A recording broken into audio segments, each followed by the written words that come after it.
helicopter, we're flying from Atlin, BC to Tulsequah Mines, a property owned by Redcorp. But before heading north, I sat down with Redcorp's president and CEO, Terry Chandler, to talk about the Tulsequah project and its transition from exploration camp to mine. Well, Tulsequah is located in northwestern BC. Our closest community on the Canadian side is Atlin, BC. It's a small community of about 400 people. We're located about 100 kilometers south of Atlin and adjacent to the border with Alaska. So in actual fact, the closest city is an American city, Juneau. And this remote and rather unique location has created some additional challenges along the way.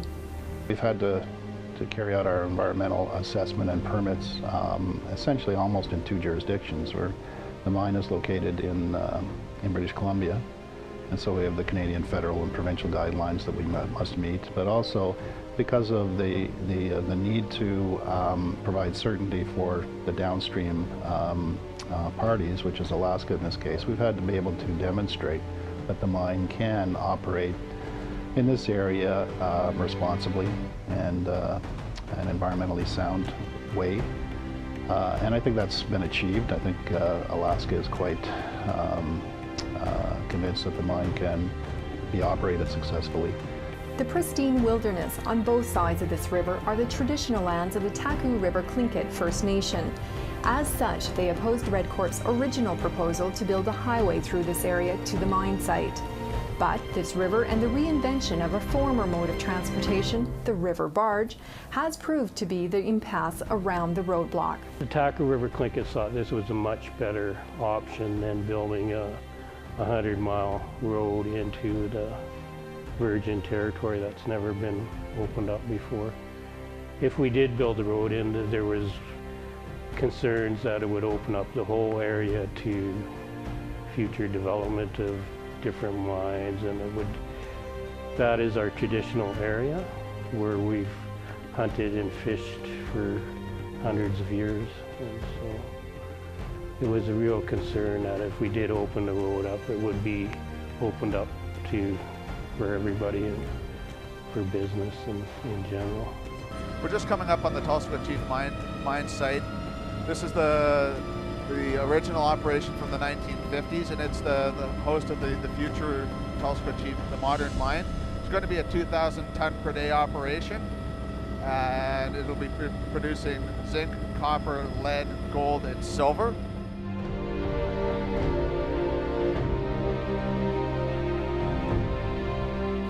We've just landed at Tulsequah Creek Mine. This is a base camp where we'll be staying overnight.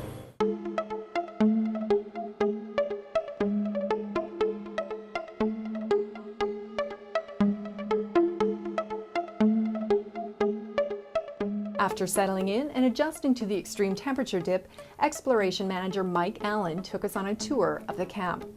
So what we're doing here is it's an exciting time for Redcorp Resources as we're transitioning from an exploration company to an actual mining company. The Tulsequah project will go into production in early 2009. This will actually be an exciting time in terms of what actually happens on site. We're entering into our construction phase right now, and we're actually having to remove the old mine site and the exploration project or exploration infrastructure that's around us to make way for the new mine. The existing infrastructure, all of these old buildings here will be removed. This area here will be where housing and admin goes. Primary crushing will be over yonder. And we're taking advantage of the fact that the existing infrastructure from the 1950s operation is here. We're using a very compact mine design to lessen the environmental impact. We're not going to exceed the previous disturbance, and we're actually going to be recovering the land, and when our operation shuts down, we'll be able to return the area to a much cleaner state and have a complete shutdown of the project. This forested area in front of us will be the tailings pond. These are cottonwood trees. So if we head over this way, this is where the primary crusher is going to be. So the plan is that ore will come out of the 5400 portal in haul trucks, somewhat similar to this machine that we've got here. brought to this side, dumped into the primary crusher, and then the mill facility will be over here. And after meeting the Redcorp team and seeing firsthand what they are trying to achieve, both Lundell's and Kwok's comments seem only too fitting. I think, you know, what they say they're going to do, I'm sure they will do. I have great faith in them.